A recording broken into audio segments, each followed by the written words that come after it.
이 책에 보면 정말 네. 많은 나라들의 네. 그 특징이라든가 투자하는 방법이 이제 세밀하게 나와 네. 있더라고요. 네. 일단 그 좀 유럽 시장에 대해서 네. 좀 주요 나라들 네. 위주로 해서 한번 좀 설명을 해주시죠. 네. 어떤 특징을 갖고 있는지 러시아부터. 네, 기본적으로 이제 유럽은 이제 선진 시장, 그다음 이머징 유럽이 있고요. 일단 이머징 유럽의 이제 선도 주자가 이제 러시아입니다. 그래서 러시아가 가장 이머징에서 가장 크고요. 그 두 번째가 폴란드입니다. 그 다음에 이제 나머지 이제 이머징 국가들이 있고요. 보통 이제 거기에 이제 터키를 넣는 경우들이 있습니다. 근데 저희들 그 외에 나머지 시장들은 조금 작습니다. 저희들이 많이 여행을 가는 뭐 체코, 뭐 주시장 분명히 있고요. 그치. 체코, 뭐 헝가리, 러시아 같은 좀 작고요. 그래서 이머징 유럽에서는 아마 러시아와 폴란드 정도가 이제 국내 개인 투자자분들이 투자하는 시장이라고 볼 수가 있는데요. 네. 폴란드 시장은 굉장히 성장성이 높은 시장입니다. 아, 그래요? 예, 굉장히 이제 독일과 붙어 있고요. 그래서 많은 혜택을 받는 나라인데 단 그 폴란드 주식은 그 해외 상장 등이 적습니다. 그러다 보니 폴란드 주식 직접 사야 되는데 불행히도 국내 증권사에서는 아직 폴란드 주식 살 수 있는 게 안 돼 있고요. 다만 반대로 러시아 같은 건 좀 다른 게 뭐냐면 러시아 그 주식도 우리나라 증권사 사기 굉장히 어려운데요. 네. 러시아 주식 같은 경우는 영국이나 미국에 상장이 많이 돼 있습니다. 그래서 DR이라는 것 표현을 많이 쓰는데요. 그 주식을 그 러시아에 있더라도 요걸 이제 예탁 증서처럼 이제 영국에 상장시켜 놓고 미국에 상장시켜 놔서 똑같이 거래를 하실 수가 있습니다. 그래서 러시아는 가장 대표적인 게 이제 가즈프롬이라고 그 천연가스를 만드는 이제 회사고요. 그 외에 많은 이제 또 석유 시추 회사들이 있습니다. 뭐 루코일, 뭐 많은 석유 회사들이 있고, 뭐 대부분 그 과거 이제 국영은행이었던 이제 스베르뱅크라는 이제 대형 은행들이 있고요. 그래서 생각보다는 투자처들이 대신 그 러시아 투자를 할 때는 산업이 고루 분포되어 있지는 않습니다. 그래서 제조업들은 많이 좀 낙후되어 있는 상태고요. 그 에너지 기업들에 투자했을 때는 이제 러시아 기업들이 굉장히 매력적인 그 투자처로 좀 볼 수가 있고요. 우리 유럽 시장들은 뭐 그 많은 개인 투자분들이 많이 하시듯이 뭐 영국, 뭐 프랑스, 독일이 이제 3대 시장을 구축하고 있고요. 그 나머지를 이제 이태리나 이제 스페인들이 이제 차지하고 있는데 보통 이제 영국이나 뭐 전체 유럽 시장을 봤을 때는 그 소비재 기업들이 조금 많이 차지하는 부분들이 있습니다. 그래서 저희 많이 하는 뭐 그 럭셔리 기업 중에 뭐 루이비통 같은 회사들도 있고요. 음료 회사들, 그다음에 제조업체도 뭐 당연히 그 많이 있고. 근데 유럽에서 저는 좀 그 우리 투자자분들이 좀 관심을 가질 만한 시장이 저희들이 많이 하는 뭐 영국, 프랑스, 독일도 있고요. 북유럽 시장에 대한 관심도들을 좀 저는 좀 보실 필요가 있지 않나 싶습니다. 그래서 북유럽은 저한테 조금 먼 나라긴 한데요. 그 이유 중에 바이킹. 예, 바이킹도 있는데 그 중에 하나가 근데 거리가 조금 먼 것도 좀 있고요. 근데 기본적으로 좀 나라가 작지 않나요? 인구들 나라가 작습니다. 네. 나라 작고 그 대신 그러다 보니까 그 서유럽 시장하고는 조금 차별화된 모습들 조금 보일 수가 있고요. 그 나라는 작지만 기업들을 봤을 때는 대형 기업들이 굉장히 많이 있습니다. 저희들 아는 뭐 그 덴마크 기업 같은 칼스버 같은 경우도 이제 덴마크 기업이고요. 그다음에 뭐 그 노르웨이 같은 경우는 뭐 석유 회사들이 좀 많이 있습니다. 그다음에 뭐 스웨덴에 저희들 많은 스웨덴 기업들도 굉장히 그 운영한 기업들이 많이 있고요. 뭐 저희들이 많이 알 수 있는 기업들 중에 뭐 북유럽 기업들 생각보다 굉장히 많이 있습니다. 뭐 저희 우리나라도 들어면 이케아도 북유럽 기업이고요. 뭐 과거 이제 노키아라는 회사도 뭐 북유럽 기업들이고 다만 그 북유럽 기업들이 볼 수 있는 것들이 그 서유럽과는 좀 차별된 모습들을 보이면서 그 분산 투자 효과에 있어서는 북유럽 회사들이 조금 더 좀 좋은 모습들을 좀 보이고 있고요. 뭐 마찬가지로 유럽 주식을 봤을 때는 유럽 기업들의 대부분이 매출처나 이런 것들이 다 전 세계이기 때문에 이 회사를 얘는 유럽 주식이야 라고 본다기보다는 그냥 글로벌 기업을 보는 게 전 더 맞는 것 같습니다. 아, 그러네요, 진짜. 네. 그래서 그 나라의 그냥 본사가 그 유럽에 소재했을 뿐이지 이 회사는 전체적으로 그냥 다 글로벌 기업이기 때문에 그 어떤 투자에 있어서 막 그 구분을 하기엔 조금 구분할 필요까지는 없다고 생각을 하고요. 그래서 시장은 이제 선진 유럽과 이머징 시장이 좀 다른 모습들 좀 보이고 있다고 생각합니다. 그 영국 같은 경우는 지금 뭐 브렉시트 문제라든가 네. 이런저런 것들이 있잖아요. 네. 그리고 뭐 파운드와 각 네. 개별적으로 쓰고 있고 네. 유럽하고의 여러 가지 이제 문제들이 네. 앞으로 남아 있고 네. 영국의 주식 시장은 좀 특별히 좀 네. 봤을 때 어떤가요? 좀 어두운가요? 아니면 그 영국 같은 경우는 최근에 제가 이제 런던과 이제 에든버러를 다녀왔는데요. 영국 사람들이 보는 영국 투자자들이 보는 영국 시장에서의 어떤 브렉시트 이슈에 대해서는 조금 아까 처음 말씀드렸듯이 좀 무덤덤하고요. 이 기업들이 그 동전의 양면인 것 같습니다. 어떤 브렉시트로 인해서 영국 경제가 불안해서 어떤 경제 성장률 때문에 기업이 나쁠 거란 면도 있지만 거꾸로 그것 때문에 영국 기업 파운더가 평가 절하가 되는 모습들을 보이지 않습니까? 네. 그럼 평가 절하가 되면 그 투자 그 돈의 가치가 떨어지기 때문에 그 수출품의 가격은 싸지는 거지 않습니까? 그거로 인해서 또 기업의 이익은 좋아지고 그래서 그런 동전의 양면 같기 때문에 어떤 하나 때문에 나빠진다고 보기는 어렵고요. 이런 두 가지 면들을 보는 게 어떤 투자자분들이 가져야 되는 시각이 아닐까 그렇게 생각을 합니다. 그리고 영국 기업 같은 경우는 그 내수에 기반한 기업이라기보다는 대부분이 그 매출의 그 대부분이 해외에서 나오기 때문에 어떤 영국이 어떤 브렉시트에서 인해서 그 EU에서 탈퇴하는 부분이 미치는 영향은 분명히 있겠지만 그게 회사에 큰 저희들이 생각하는 것처럼 그 매출이나 이거에 대해서 급격한 영향을 줄 거라고는 저는 보지 않습니다. 그렇군요. 그러면 이번에는 네. 이제 아시아 시장을 좀 한번 네. 돌아볼까요? 네. 무슨 장 보러 다니는 것 같네. 이거 네. 돈도 좀 있어야 이거 좀 네. 사면서 해야 재밌는데 네. 예, 아시아 네. 시장에서 좀 특징을 좀 설명해 주시죠. 아시아 시장도 뭐 그 나라마다 좀 특징이 있는 것 같고요. 네.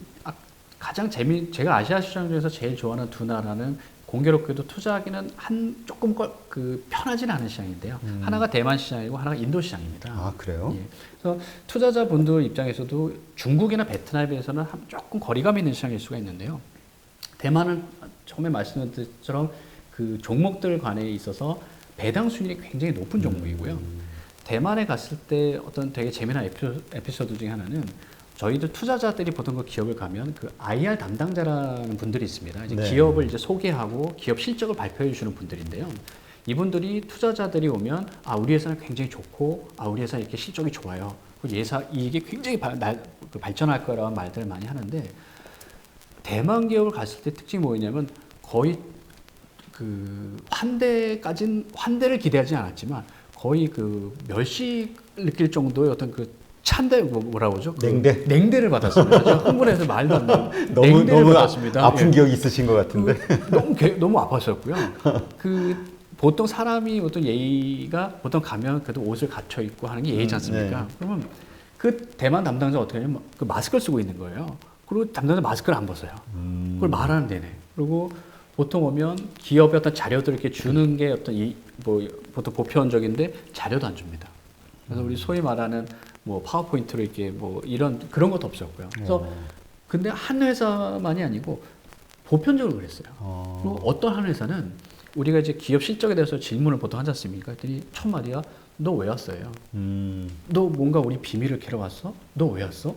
너무 그 분위기가 이해가 안 됐어요. 그리고 그렇게 냉대를 받고 이게 왔는데 너무 이해가 안 돼서 실은 저희 지인 중에 이제 최창호 전무님이라고 이제 업계 굉장히 오래 계신 분이 네. 계세요. 주식 오래 하신 분인데 그분한테 여쭤봤더니 뭐냐면 국내 기업에도 그런 회사도 있다라는 거예요. 근데 그분 말씀이 뭐냐면 국내 기업에서도 어떤 사업 기반이 튼튼하고 현금 어떤 그 회사의 현금 보유 능력이 출중해서 외부 차입에 대한 필요성을 덜 느끼는 회사는 그렇게 친절하지 않다라는 거예요. 그럼 필요가 없으니까. 예, 역으로 대만 회사를 그러고 다시 돌아보니 뭐냐면 그 회사를 곰곰이 보니 이 회사 사업적이 굉장히 튼튼했던 회사들이에요. 그리고 현금을 굉장히 많이 보유하고 있어서 그렇게까지 외부의 어떤 투자에 대한 그런 니즈가 강하지 않았던 회사였는데요. 그럼 거꾸로 보면 이 회사들은 튼튼하다는 회사였던 거예요. 그리고 아니나 다를까 배당 수익률이 굉장히 높은 회사들이었습니다. 그래서 그런 회사들이 대만 시장은 좀 굉장히 매력적이라고 보고 있고요. 그래서 그 아시아 시장에서 뭐 많은 매력적인 시장이 있지만 이제 대만 시장을 굉장히 좀 좋게 보고요. 이제 두 번째 이제 인도 시장입니다. 네. 근데 인도 시장 같은 경우는 저희한테 조금 거리가 있는데요. 투자자분들도 아시겠지만 우리 브릭스란 말이 굉장히 열풍이었고 브릭스 열풍 됐을 때 그 네 나라 중에서 제일 우리한테 조금 멀었던 게 실은 인도였던 것 같아요. 네, 그렇죠. 중국은 워낙 뜨거웠었고요. 네. 그다음 이상하게도 러시아가 저희 나라 투자자들한테 인기가 많았어요. 그래서 국내에 러시아 펀드가 14개 정도 있습니다. 그래요? 굉장히 이례적인 거고요. 브라질도 굉장히 가려면 24시간이 걸리는 나라인데 브라질에 대한 펀드도 생각보다 많이 있습니다. 근데 인도 펀드는 생각보다 적어요. 그래요? 그리고 투자자도 적고, 근데 그 이유가 저도 모르겠어요. 근데 문화적으로 저희가 그 인도 차이나 반도까지가 저희가 느끼는 아시아고 그걸 넘어가는 인도부터는 좀 먼 아시아가 아닌가 이렇게 생각을 하는데요. 인도는 아시아에서 가장 먼저 증권거래에서 생긴 나라고요. 1800년대에 생겼고 가장 아시아에서 역사 오래된 나라입니다. 네. 그리고 상장 종목 수가 5천 개가 넘고요. 맞네요. 예. 그리고 증권사 자체가 1000개가 넘습니다. 굉장히 큰 시장이고요. 네. 재미난 거는 우리나라보다 시가총액이 높습니다. 그럼 어느 정도 성숙된 시장인데요. 다만 이제 그 제도가 좀 뭐 많이 복잡하다 보니까 그렇죠. 좀 인도 투자하기 좀 어려운 분들 좀 있습니다. 근데 그 성장 잠재력을 봤을 때는 저희들이 관심을 가져야 될 시장이라고 보고요. 그래서 인도 시장들은 저희들이 그 투자자분들도 좀 긴 안목으로 계속 보셨을 때 좋은 시장이 아닐까 그렇게 생각합니다. 근데 그 인도에 대해서 네. 또 이렇게 좀 부정적으로 보시는 분의 이야기를 들어보면 네.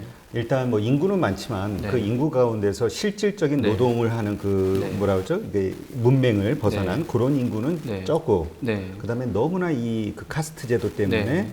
그 사회 시스템이 낙후가 돼 네. 있고 뭐 어떤 법적 뭐 네. 이러저런 제도들이 네. 너무나 낙후돼 있기 때문에 네. 뭐 몇십 년 전에도 네. 유망 국가였고 지금도 네. 똑같은 상황이다. 네. 그러니까 나아진 게 없다. 네. 이런 얘기를 하시는 분도 있더라고요. 저도 그 얘기를 많이 들었었고요. 음. 그래서 그게 제가 재작년에 인도를 갔을 때 굉장히 주저했었습니다. 그래서 재미난 에피소드가 이제 홍콩을 경유해서 이제 인도를 갈 때인데 거기서 만난 어떤 홍콩 교포분이 뭐라냐면 인도는 가지 말라는 거예요. 인도를 가면 냄새가 너무 많이 나고요. 막 많다고 네, 그지들 그지도 많고. 많고요. 뭐 그 길거리에서 하는 사람들도 있고요.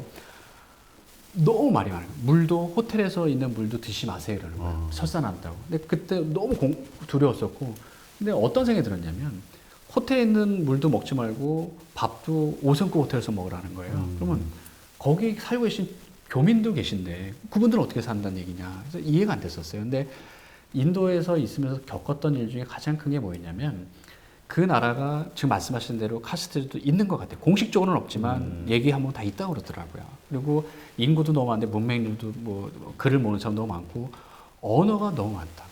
맞아요. 공식적인 언어도 많고 그 뭐 1000가지가 넘는 언어가 있다고 그러더라고요. 되게 많네. 방송도 최소한 보통 한 4개 정도 언어로 방송을 한다고 그러더라고요. 그러면 그것들이 어떤 경제에 있어서 걸림돌도 되겠지만 거꾸로 본다면 이것들이 하나하나씩 해소됐을 때를 본다면 저는 성장 잠재력이 훨씬 더 높다고 생각을 합니다. 그래서 그리고 인도 자체들이 금융업이 발달됐던 국가였었고요. 저희들 뭐 그런 나라를 봤을 때 뭐 잠재력은 충분히 많이 크다고 생각하고요. 그래서 투자처로서는 저는 분명히 매력적인 시장이라고 생각합니다. 네. 일단 뭐 중국과 베트남 시장은 아까 이야기하셨듯이 네. 그 이제 좀 10년 후를 네. 내다보고 네. 한다면 모르겠지만 어쨌든 뭐 사회주의 국가이기 때문에 그런 네. 어떤 정치적 어려움은 있을 것이다. 예, 저는 변동성. 조심해야 된다고 생각합니다. 아메리카 시장은 어떻습니까? 아메리카 시장이 저희가 가장 먼 시장인데요. 네. 멀고 투자하는 데 있어서 제도가 저희한테 좀 잘 안 갖춰주는 시장들입니다. 그래서 저희들이 많이 아는 뭐 북미 시장들은 저희한테 뭐 그 좀 논외라고 할 수 있고요. 뭐 네. 캐나다나 미국 미국은? 시장들은 저희들이 접근 더 높은데 멕시코나 이제 브라질 같은 시장들은 저희들이 좀 낮기는 한데요. 그 라틴 시장을 봤을 때 시가총액으로 봤을 때 가장 큰 시장은 브라질이고요. 그 다음에 멕시코고 그 다음에 칠레입니다. 네. 브라질 같은 경우는 변동성이 높기 때문에 조금 조심해야 되는 부분들이 있습니다. 그래서 뭐 멕시코도 마찬가지긴 한데요. 근데 브라질을 보는 시각들은 대신 저도 브라질 시장은 변동성이 굉장히 크고요. 뭐 그래요? 1년 안에도 뭐 20%까지 급등했다가 몇 달 안에 또 20% 급락하는 정도들이 굉장히 자주 발생을 합니다. 그래서 그 브라질을 굉장히 장기로 봤을 때는 좋은 투자 청구는 맞고요. 근데 이 불안 요인들을 감내할 수 있어야 되는 부분들이 있기 때문에 어떤 개인 투자자분들에게 저는 이제 브라질에 대한 저는 브라질 굉장히 좋은 나라고 굉장히 가치관이 다양하고 좋은 나라고 보지만 투자처로서는 조금 리스크하지 않느냐라고 생각을 해서 굉장히 큰 장기 투자가 아닌 이상은 저는 브라질 시장은 좀 호흡을 길게 보시고 짧게 보시는 권해드리지는 않고요. 반대로 칠레 같은 경우는 신용 등급이 국가 등급이 높습니다. 아, 그래요? 예, 경제는 굉장히 작은데요. 그 중남미 시장 내에서 유일하게 A 등급 이상인 국가가 이제 칠레고요. 아, 우리하고 FTA가 돼 있죠, 거기가. 예. 아. 그래서 칠레 주식 중에 저희가 FTA가 돼 있으면 재밌는 것들이 와인 좋아하시는 분들이 굉장히 그러게 좀 많은데요. 그 생각했어요. 칠레 와인. 칠레 같은 경우는 와인 회사 그 주류 업종들 중에서 맥주나 위스키 회사들은 대형 회사들이기 때문에 상장사가 꽤 많이 있습니다. 네. 근데 뭐 투자하려고 보시면 와인 회사들은 생각보다 상장사가 없습니다. 왜냐하면 가족 단위 경영하는 것들이 굉장히 많고요. 이 상장의 필요성을 못 느끼기 때문에 뭐 유명한 프랑스의 와이너리나 뭐 이태리 와이너리 이런 회사들은 상장이 안 돼 있는데요. 남미에서 제일 큰, 또 칠레에서 가장 큰 그 와이너리는 상장이 돼 있습니다. 제가 뭐 스페인 말은 정확히 몰라서 발음이 정확하지는 않을 수 있는데요. 이제 콘차이 또로라는 회사가 있는데요.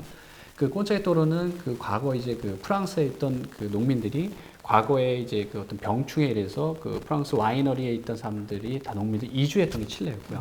칠레가 아마 그 지중해성 기후 때문에 프랑스랑 가장 비슷한 그 와인 재배가 가능했었다고 하더라고요. 포도 재배가 가능해서 그 칠레 와인들이 그 어느 정도 이제 명성을 갖게 된 계기도 됐었고요.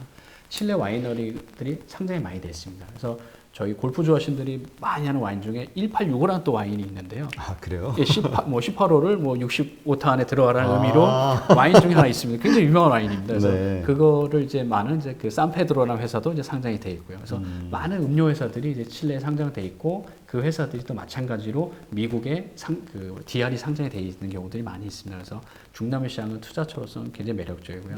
나머지 이제 저희들 그 브라질, 멕시코, 칠레 말고 세컨티어로 있는 나라들이 콜롬비아, 그다음에 페루, 그다음에 그 아르헨티나까지가 이제 그나마 이제 투자 가는 시장이긴 한데요. 워낙 시장 규모가 작기 때문에 그 세 개 나라에 대해서는 뭐 나중에라 모를까 지금은 그렇게 막 권해드리고 싶은 시장들은 아닙니다.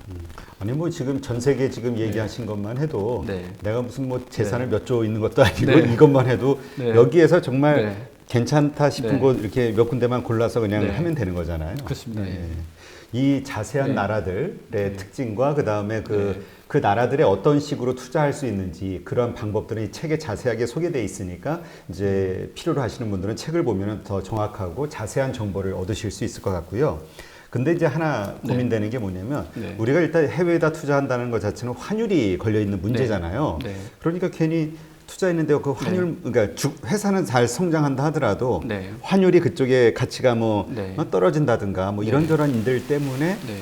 나의 투자 수익이 적어지거나 오히려 손해를 보거나 네. 하지 않을까 이런 걱정이 되는데 어떻게 생각하세요? 충분히 그러실 수가 있고요. 그 부분에서 두 가지를 말씀드릴 수가 있는데요. 하나는 그 길게 봤을 때 환의 변동성은 네. 주식의 변동성보다 작습니다. 아, 저희들이 막 환이 많이 오를 거라고 저희들이 환을 왜 두려워하냐면 저희가 과거에 IMF 사태를 겪은 그렇죠. 영향도 컸을 것 같고요. 물론 환이란 건 매일 변동이 되지만 주식의 변동성보다는 작은 게 이제 환이고요. 두 번째는 우리가 이제 해외 투자를 했을 때 아까 말씀드린 브라질이나 이런 저희들보다 좀 변동성이 큰 나라를 제외하고 저희가 더 많이 투자하는 나라들은 저희보다는 경제가 그나마 발달된 나라가 많이 있는데요. 결국 선진국이라 하면 그 나라들이 우리가 잘 살든 못 살든 그 나라 통화가 기축통화지 않습니까? 네, 그렇죠. 달러니 파운드니 뭐 유로니 기축통화이기 때문에 조금 저희가 우리 입장에서 그렇게 말하고 싶지는 않지만 원화와 달러와 유로를 봤을 때는 유로나 달러가 더 안정적인 자산입니다. 오히려. 그래서 우리 투자자 입장에서 더 좋은 거죠. 우리가 투자한 대상이 그나마 더 안정적인 대상인 거지 변동이 큰 자산이라고 보기에는 물론 뭐 환은 변동을 하지만 그 자산은 오히려 더 기축통화인 자산이기 때문에 그 생각하신 것만큼 큰 위험을 가져다 주지는 않다고 생각하고요. 또 장기 투자로 봤을 때 그 기축통화를 갖고 있다는 건 오히려 더 좋은 투자 방안이라고 생각합니다. 하여튼 말씀을 좀 전부 정리를 해보면 해외 투자는 정말 매력적인 요소가 있다. 네. 그다음에 하나 단 투자를 할 때 정말 10년 이상을 보고서는 네. 내다보고 투자를 해야 된다. 네. 예, 이것만 지키면 어쨌든 수익을 네. 얻으실 수 있는 그런 게 되겠죠. 네. 아, 네. 아, 오늘 정말 이 해외에 대해서 정말 알기가 참 어렵거든요. 쉽지 네. 않죠. 이런 방식으로. 근데 이렇게 자세하게 각 시장별로 또 실질적으로 투자와 관련해서 경험을 네. 이야기해 주시니까 이해가 좀 쉽게 되네요. 아, 고맙습니다. 네. 아유, 이렇게 네. 네. 바쁜 시간 내주셔서 네. 감사합니다. 초청해 주셔서 고맙습니다. 아, 네. 감사합니다. 네, 고맙습니다.